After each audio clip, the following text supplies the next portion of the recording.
Ah, back again. Or should I say for the first time? I think that's more appropriate. But this will be the intro to my page, The Wolf and Alpha Attire.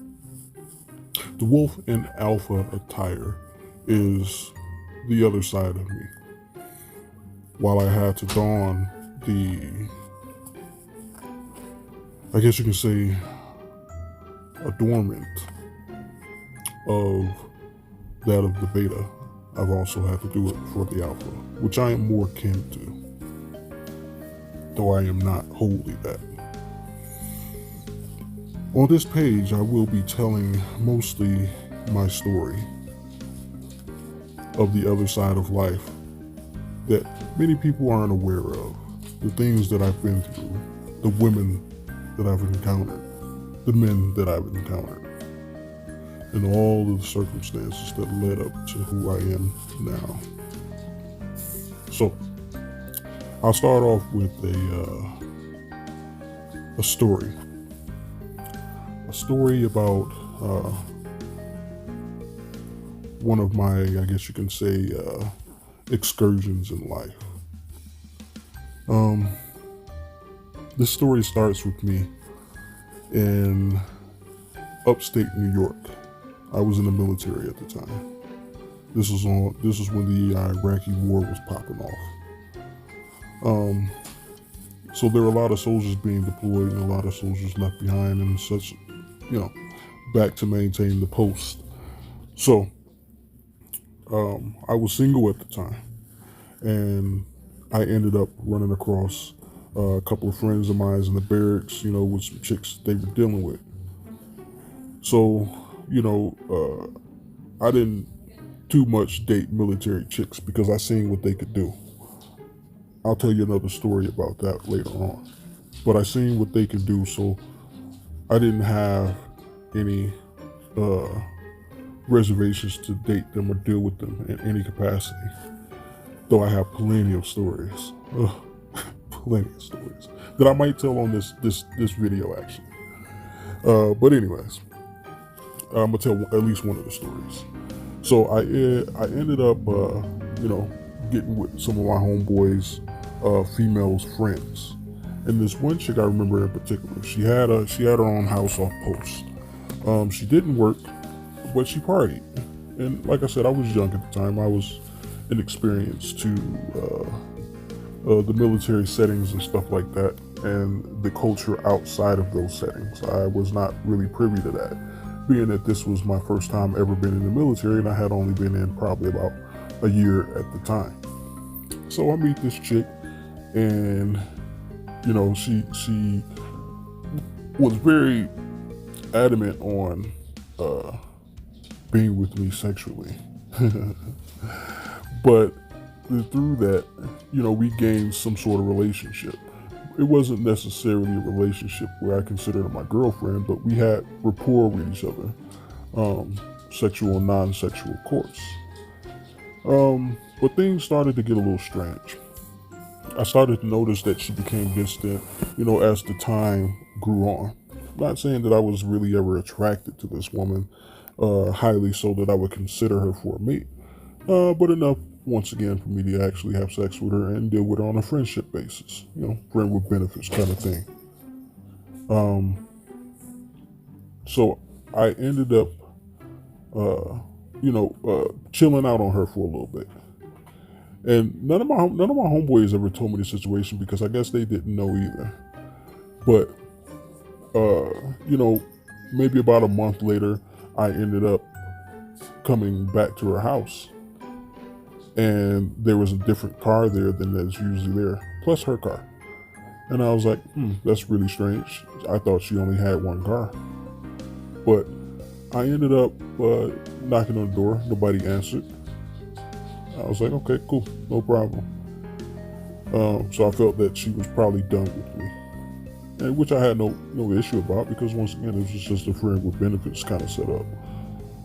So I get a call later on that day, and it's of her apologizing. She's saying that, she had been married the whole entire time, and she didn't want to answer the door because she didn't know what to say, and she knew that I would ask about all this gear and stuff that was back at the house, and I was like, wow, really?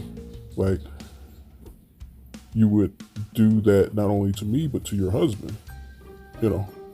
And this helped cultivate who I am, because I had never experienced this outside of the military. And not only did I have an impression about military women, I now had a new impression about those associated with the military who were not necessarily military, who happen to be women.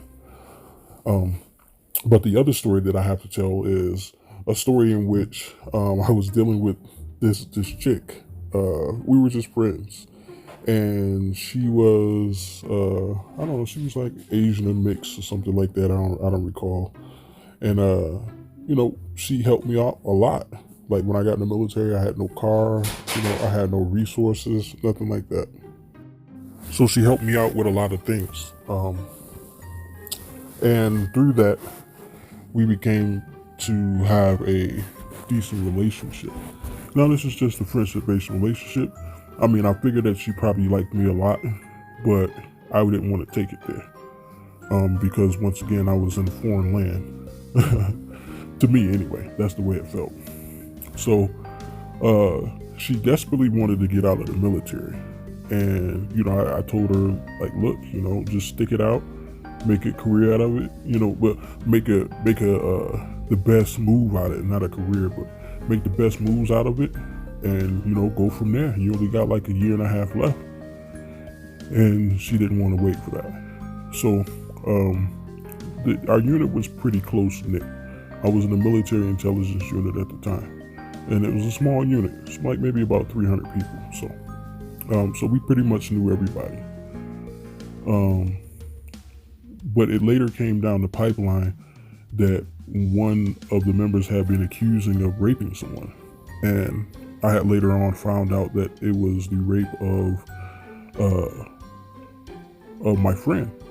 And I was kind of a little bit devastated by it, and I was like, damn, so I went and talked to her about it, and she said that everything was cool, she's going to get help, and et cetera, et cetera. She's going to move on with her life about it, and she's probably going to actually use that as an opportunity to get out of the military. And I told her, like, well, yeah, that'd be a good move, because it's no use to being in a traumatic situation where you feel like you were not in the best of situations at all, and it's going to remind you of that circumstance over and over again. Because I guess this was supposed to have happened in the barracks.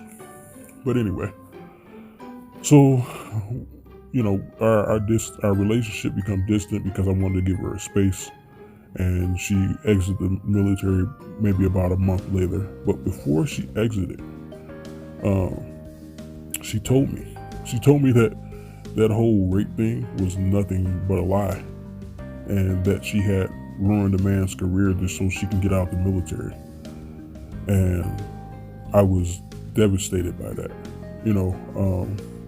not only in an emotional sense, because I cared for this woman, because she was my friend, and I wanted her well-being to be at the forefront of every interaction that she had,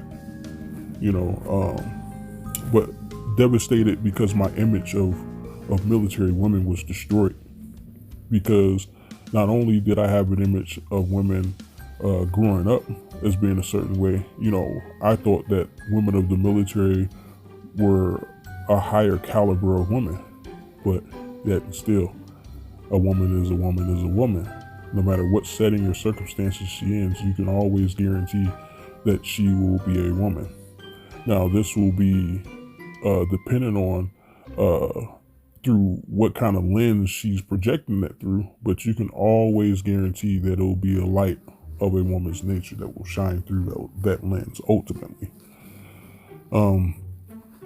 So from that point on, I never dated any military chicks ever, and I was in the military for 10 years. And I have a few more stories, but I'll save them for later videos. But I just want to give you guys a brief overview of how I'm going to start this channel off and what it's going to be about. It's going to be about my stories, my interactions with people that help cultivate me. My other channel is definitely about my principles, morals, and fundamental belief system.